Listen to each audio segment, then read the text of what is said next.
the weing in websites. We've done this. We've helped these. What we do, no one cares. They care about the outcome. It's all about the problem they have and how that problem can be fixed. You put that out live, he will see that, and you will be in a letter. Literally about 30 metres away from where the sewage is being emptied.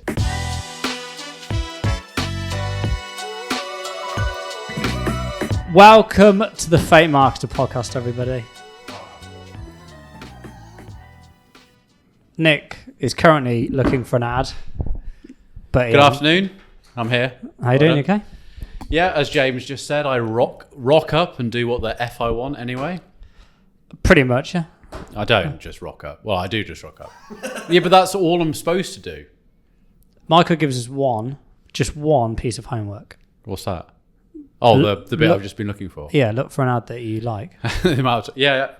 I don't. Well, I haven't seen an ad I like. I've seen lots of ads. No, you would have seen. I don't know if I have because I'm usually quite good at going. I was actually in Birmingham the other day on Saturday with Felix for the day, and I was doing. I felt like you. I was looking for ads. Yeah. I do that now as well. If they're on TV, I'm like. I can tell you about the ad I saw that I recognised and thought. And part of me went, we'll go on to I'll use that one. Go on then. Should we just do it now? Well, let's do it now because you'll forget of all Yeah, this. jingle.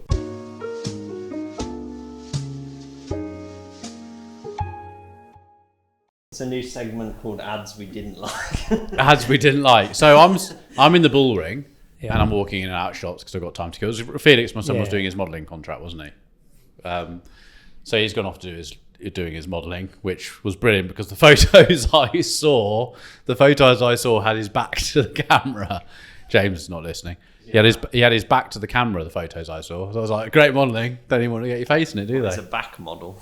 I thought you couldn't see him. Oh, he sent me one.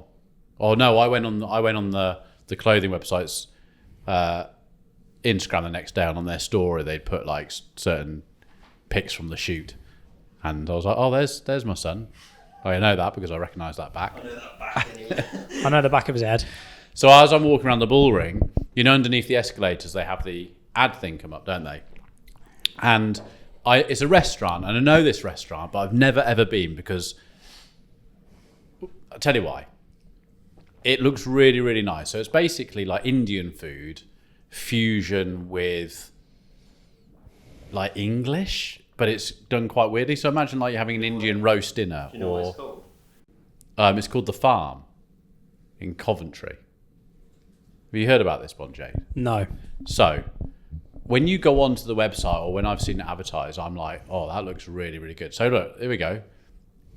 Over the top rich style, isn't It's got marble pillars and stuff. Yeah, like proper over the top. But the food looks unbelievable. Like it looks really, really good. And I was like, I said to my partner, I was like, we ought to go there. That looks really good. It's like, you look at that. It's chips, but with like tandoori lamb chops and like it's weird. Like poutine. But looks good. Like what? Poutine. The national dish of Canada. Oh, chips with gravy. You know what poutine Chips is. with gravy. Remember we had that lad who used to work. How tall was he? Can you remember? Actually, this is pointless because you won't remember him. That's a long time. It's starting to come back. You used to have a Canadian. Yeah, that's starting to come back. Yeah. That was So ages over ago. the years, we've probably had, I would say, over 700 staff, Michael, in our time. Nick remembers 2. Yeah, no, I remember the good ones. So, no, as in the funny ones, the ones that are like memorable. I'll remember you, Michael, don't worry. You're not going anywhere, but I'll remember He you. just clicks at me. He's like, you boy. So anyway, the farm, can I get onto this? This is right, the farm that's advertising, food looks amazing. And I'm thinking, whereabouts in Coventry is this? I then was looking for something else one day, and I was coming out of an industrial estate. You know where they have all the big window companies and all that. This place, just quickly, an industrial estate. This place is on the corner of an industrial estate. It looks like you'd imagine it being in the nice. Oh, it's at Canley countryside. Road. Okay. You'd imagine. Look, let's go outdoors. Yeah, I know where this is. Yeah. I think that's it. That's what it was before it built. It's completely random, which then made me just get completely turned off about wanting to go. So weirdly, actually, I drove past here a couple of years ago, and I even said at the time, I can't believe There you that. go. Yeah. So there's the entrance, Yep. overlooking the industrial estate. It just seems really random that you'd have like a posh looking Indian restaurant that's massive in that spot. Do you not think? Do you not agree with that? Well, without disrespecting Coventry too much, I was going to say it is Coventry. there's not. You can talk, but anyway, there's not too many places that are a nice green belt, lovely in the centre of Coventry, is there? Look at where. No, stop. Look at where Wingwire is. Who? Exactly. Another big. See, Pointless. I try not to go there. No, I know, because you're a Clavendon boy. You have no idea of these things. Like, you only know about McDonald's because you frequented Leamington from now and again. Otherwise, you'd end up back in little Clavendon where you are, with rolling hills and sheep and goat. Basically, welcome to the real world, Nick. Yeah, but anyway, so I saw an ad under the EC escalator in the ballroom and I went, they're advertising over here. That was it. Was it a good ad, or what did it... So just quickly, no, Nick, you didn't really even see the food. It was like, come to the farm, basically, flashing up. Not the farm Soho. No, it wasn't the farm Soho house, no. Come to the farm. So just quickly, Nick starts that at 6:20 this evening. It's now 6:26. And I've also got my impression of Michael. Well, you don't want to go to Coventry. Yeah, Coventry. Like, you can talk with that accent. Well, thank you for that, Nick, which is brilliant. Adam Benson's just called me. Sorry, my phone is going off like hotcakes since we've started recording. Just a lot going on. He's a big shot now.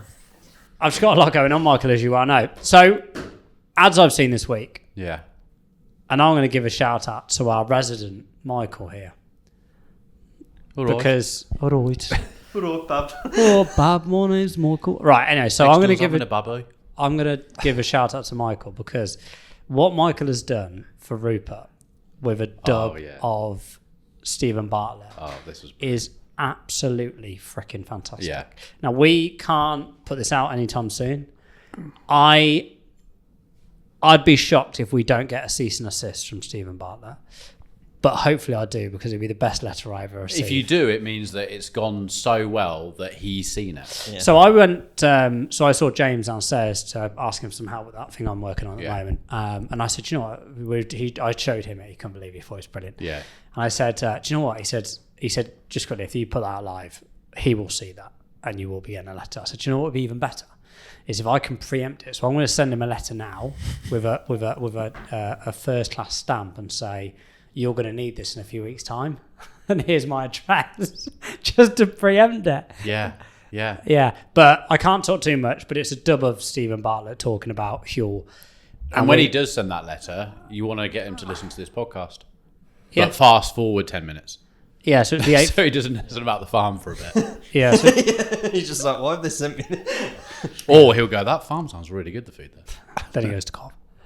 Then he goes Stephen to Bartlett. He's not in gonna a chauffeur-driven car and then turn round. He's not going to go to Coventry. Minute he comes off Well, that, minute he of comes course off the he's M40 up the A46, he's like, nah, same way. So yeah, so that's what I'm going to give my shout out to anyway. But Thank you. It was absolutely brilliant, Michael. Made my day. yeah, it's brilliant. So we're going to talk about the weeing in websites. The we, yeah. The weeing. So I got asked to look at a website for a lad in the office who's setting up a agency to help veterinarians, vets to you and I. And he said, "Oh, can you send it? Do you mind having a look at it? It's just like a landing page to have a quick look." And done some really good work for some vets. So I said, "Yeah, of course." He sent it over. Managed to have a look at it late last night, today, and early this morning. And he's gone down the typical, we've done this, we've helped these. But anyways, yeah, so he's gone down the typical we. And actually, if you look at our new website for Let's on Social that we did a few months ago, it was very much about you. About you. This is not about us, it's about you. Yeah. And I think it's a mistake, and I know it's a simple mistake, but people make every single day. And we're trying not to make it with the stuff we're doing for Rupert. You know, we've been really conscious of, we want the people to see it, it's about them and they can resonate with it. Whereas if you just go down the we all the time. Yeah. But it comes from copywriting. That's how we knew about it, remember? From? Drayton Bird. Name drop. Yeah, and he said the same. He said that, and then you start analysing it because it was through him and his team. They were writing our website, weren't they? Did they actually do that, or were they just looking at it? No, they were just looking at it. But they were saying it, and then we were like, that's interesting. Like, if you're writing good copy, it's all about the problem they have and how that problem can be fixed and how you can help them fix that problem. So it's all about, you have to obviously say a little bit of we right at the end, but it's essentially following the copywriting model, whether it's long copy or it's a short ad copy. But then they go to the website and it's like, this is what we can do for you. Essentially, they're not even like listening to the problem. So whereas our website is all about, they come to us for, they have a problem with social media. They want help with social media. And we tell them the things that it's about them, isn't it? I just got a bit tongue-tied then. But it's about what they're going to receive, not about us talking about ourselves. Like the About Us page, ours is about you, isn't it? And it has been for 10 years on the website. It's about you. It is, yeah. And actually, when we were redoing the website, I think it was Sonia or Rosie, someone had said, oh, well, there's a typo in this. I said, absolutely not. I said, this website should be about the person that's reading it. And I opened it up on their desktop. This isn't about us as a business. This is about them. And, are our services aligned with what they're looking to achieve? Yeah. Yeah. It's really important because the person's going to read that in a way. So a lot of the time they don't know what they want, do they? If you go onto most websites, especially in our industry, it is just the same thing over and over and over again, isn't it? The problem is what we do, like Michael's just put one up now on the screen, which is, what we do, no one cares. They care about the outcome. It's like if you're looking for paid social, so Let's Run Social does paid social media, you know what they do. Like you go onto our website and it says paid social seamlessly delivered. Okay, great, what they do. The rest of it is obsolete, isn't it? You're looking for a paid social media supplier or agency. How else? It doesn't matter how we do it. Something I discuss a lot internally, which is you get a point for the working out and you get a point for the answer. The point for the answer is the result the client will get. How you do it, a lot of clients don't really give two hoots, but they still want to know how you're doing it just because of the why it is. But you don't want to put all that on your website because it's impossible to do. Everyone's unique. It's just so difficult to do. Yeah. In fact, a caller just came off actually. He was saying in the tenders for the Washington government that come through, one thing they've changed the way what they ask for. They ask for, they have a couple of bullet points on what they're looking for, but they have a whole page describing what they want to see, which is quite interesting. It falls into the same thing, doesn't it? It's like we actually want to see more about what you can do for this, opposed to just saying we can do that to those 3 bullet points, so they can follow the campaign as they go along. So then I describe a looker dashboard, so they can see actually based on what they want to see going forward. So they're actually going out in the same way as in this is when you come back to us, we want to know what's in it for us, not about just what you can do. Because everyone can say they can run Facebook ads. Yeah. Everyone does say they can run Facebook ads. But yeah, the weeing, it just happens so often. So often. You see it time and time again. And actually even if, we to go away from websites now, it's done literally every day. If you go on LinkedIn, if it's all about we. Yeah. Which is every good bit of copy that gets someone intrigued in an advert isn't about them. It's about the problem that the consumer's got. Well, That's how it starts. I'll give it a little shout out. So Jake's got a little fetish for Dale Carnegie. Dale Carnegie, yeah. Is that how we pronounce it? Carnegie? Yeah, I think so. I think it's... and he's got a little saying. Is it a saying or is it like a quote, eulogy or something like that, which is you can make more friends. You can Inspiration. I should know this because it's on every single one of our decks. You can make more friends in 2 months by becoming interested in other people than you can in 2 years by trying to get other people interested in you. and it's so true. Yeah. And that actually, Michael, that's something I'm trying to, as you pretty, one of the stuff we're doing at the moment, that's what I'm trying to get at. I'm trying to get them to us to say, we're telling them what their problem is, rather than us going, this is what Rupert does. No, forget that. We've become very knowledgeable on this podcast. We had Nick did his Winston Churchill quote last week or the week before. Yeah, I love this quote here. So you know how we say, when it's stressful and we've been talking about waking up in hot sweats, and even Jamie B was talking about waking in hot sweats. If you can't sleep, then get up and do something instead of lying there worrying. It's the worry that gets you, not the lack of sleep. Like that. Should we read another quote? Oh, that one just came to my head actually. Let me just think of another one comes. Aristotle. let me think of another one that just comes straight to my head. That's one I like. First, ask yourself, what is the worst that can happen? Then prepare to accept it. Then proceed to improve on the worst. You say that a lot in the office. Yeah, usually when I'm giving a speech. I could now quote his old memes from knowledge from the Formula XYZ. He's popped back up again lately. Have you noticed? What's his name? Knowledge. When he's sitting by his Lamborghini in a library. What was his name? What's his name? Knowledge. Come on. You know him. Hispanic guy. US, knowledge. Completely gone now. Like some self-made billionaire. Don't think he ever made any billions, but probably made a few good though. Yeah, you'll know it. You'll know one of that. So no. Going back just to type weeing. in knowledge. But no, it happens. It just and people. There we go. What's his name? Wow, I typed in knowledge meme and it came up. What's his name? That video must be the most watched video. Ty Lopez. That must be the most watched video on. There we go. How many watches? How many views did you had that video? Here in my garage. Millions. 2.4 million. Here in my garage. 71 million. 71 million. Here in my garage. He's 2.5 million subscribers still. Not doing too bad. So the weeing. How often do you put we in your ad copy, Nick? We? Yeah, we. Unless you're doing ads in French. None? No, you never do it. Never. No? Sure.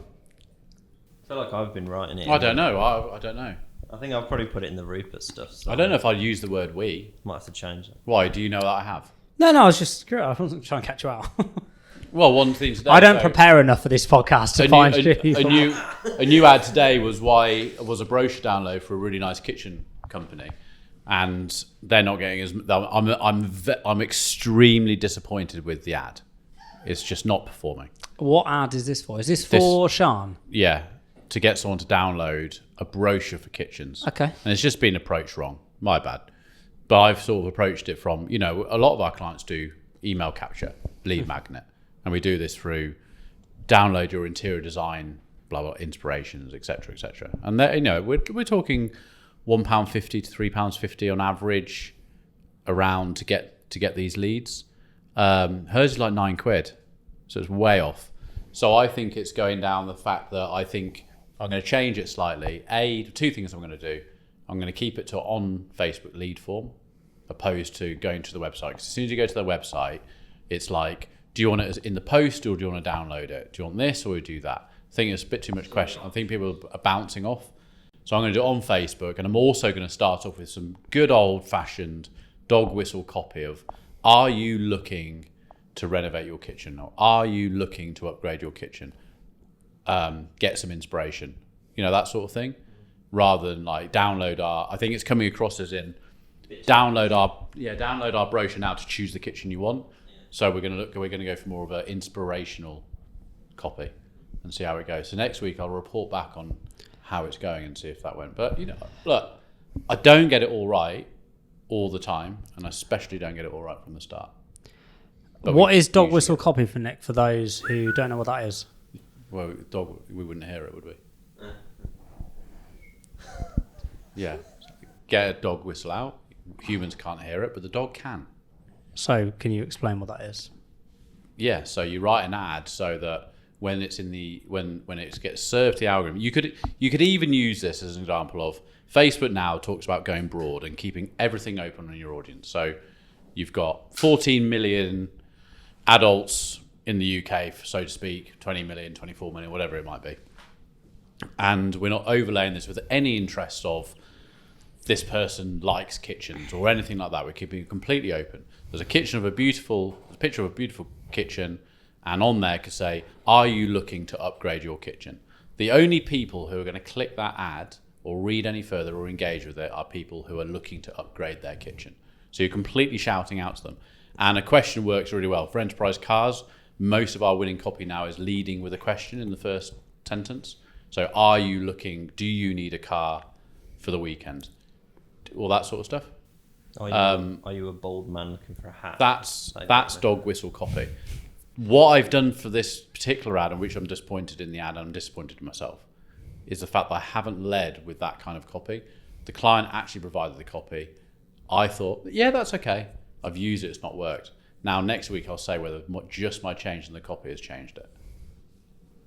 But at the moment, I think it would be like, it's probably saying something along the lines of, look at our beautiful, beautiful kitchens, blah, blah, blah, blah, blah, blah. Download our brochure today. So I'm going to have to change it from that and go, are you looking to upgrade your kitchen? Get inspiration from our beautifully illustrated free download brochure or something. Let's see how it works next week. And you've had another success this week. You were telling me about one of the ads clinic clients that you got. They're doing 11 ROAS now? Yeah. Both of them are doing well. Actually. So who are they? Was it the facial cupping? So one of them's two new ones. One of them's called C-Lux. This is the one I was telling you. This is nice. This is one I was telling you about in Canada. And the other one is English, but now based in France, but they come out of England. But they also distribute into America. So actually our ads that are working better are in America at the moment. Reason she was hesitant about running the ads in the UK was because the UK market, she was unsure on how the commentary on her ads would be seen. I then told her about Rupert, and that allowed her to go, I'm going to feel a lot more comfortable running ads in the UK now, because it's a product which helps with Botox. It's like a sucky face cupping thing which pulls your skin out and brings the blood to the surface, that sort of stuff. She came on, and I said, you need to up the order value to make this work because of the cost of digital advertising. She's done that. She created a package, £56, and it's getting her 11 ROAS. Like a bundle thing. Bundle, yeah. 11 ROAS. How much is the order? Average order? Well, how much is the bundle? £56 to order a bundle. So you get like a tutorial download, a couple of the cupping things, a cream to help, So her cost per acquisition CAC is about £5? I would have to look. I haven't got that on me. I'm just working if it's low at 11 ROAS and it's 55 quid. I'm just working that out. Yeah, so... I'm not saying you're wrong. I wasn't being a smart ass. I'm not I was just saying... I haven't got any of the stats with me. Okay. So she's really, really pleased. She's loving Rupert, isn't she? And then C-Lux. C-Lux is nice. So I was trying to get hold of her today because she's only in the last couple of days because C-Lux uses seaweed from an area of Canada called the Great Barrier... Kelp Forest. So... No, it's great. It's not the Great Barrier Reef, obviously. It's the Great Barrier. It's like the kelp forest. But you were telling us in the office about she goes and gets. Yeah, so it takes 2 days. Her and her husband got a boat. They've got older children now, so they're spending their time doing this. She had, years ago, I think it was a type of cancer. And seaweed was something that would help benefit her particular illness. So she's obviously spent years, and she said at that time there was nothing on the internet, so she's researched it herself over the years. Anyway, so they take their boat up the coast from their south of Vancouver, up the coast to this Great Barrier, whatever, and they don't see a human being for the 3 weeks they're up there.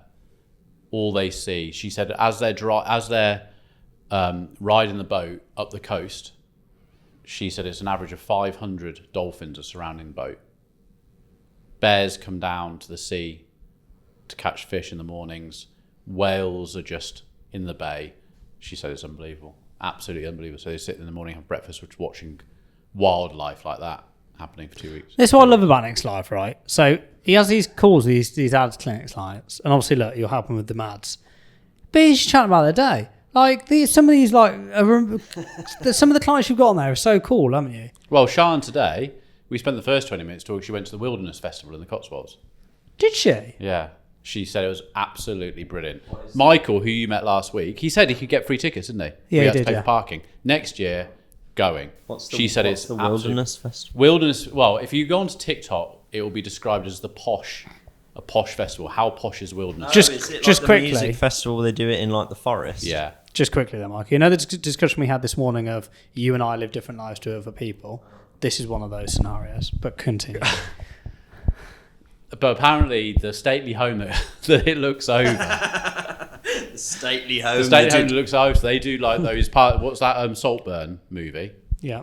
It's a bit like that. Apparently, the parents disappear. The lad in his 30s, whose family own the house, apparently he just gets on like his party all weekend, and special guests get invited.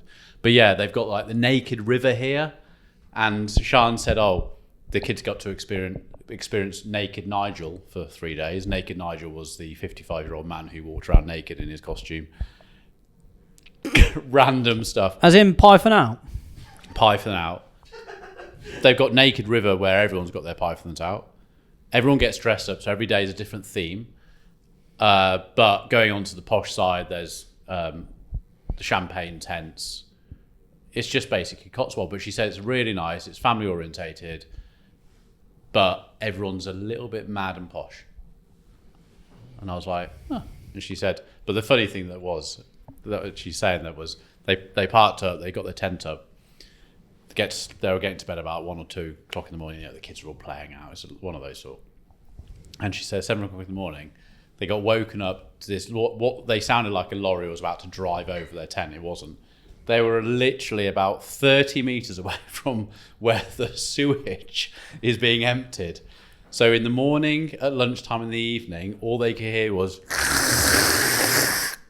of all the sewage that's falling out of the people's bums through the things into the sewage tanks underneath that need emptying 3 times a day. And she said you heard the noise first, and then about 3 minutes later you got the stench. That's probably why there was no one had their tent there. They were like, "Oh, there's a lovely So spot she said here, next but-" time, if you ever go, the further up the hill, the posher it is. We're at the bottom. Oh, there's So, yeah, there's a lovely spot here. We can put our tent. I'm No well one's- up for it next year. I'm well up. But she said the weather was amazing. But it's like everything in Britain, isn't it? It's like Felix has gone to Boardmasters today in Newquay. He's going to have a weekend of 24, 25, up to 29 degrees. Love it. They're all great. She said the weather was amazing. It's all glitter lights. At night time, they have like adult only in the woods. God knows what goes on there. I think there's family side and there's the other side. Brilliant. So, I love how, once again, the marketing podcast has gone into debauchery. I bet there was a lot of weeing there. Yeah, there was. Yeah. Well, we've done the ads we like, Yeah, we did that first. straight away. and that's it. That's another Yeah. podcast done. I was going to mention an ad, but it was another one of those. What I thought, like, I keep seeing ads and think, "Oh, that's a good ad. I'll show that." And then I look it up on YouTube, and it was like 2 years ago. This is the 3rd time, so I'll tell you what we're going to say. We've got to go. I'm not going to talk. But after we finish this podcast, I do want Michael to show me. Can I look at the Steve Bartlett one again? Yeah, you can. Of course you can. All right. Right, everyone. See you next week. Bye.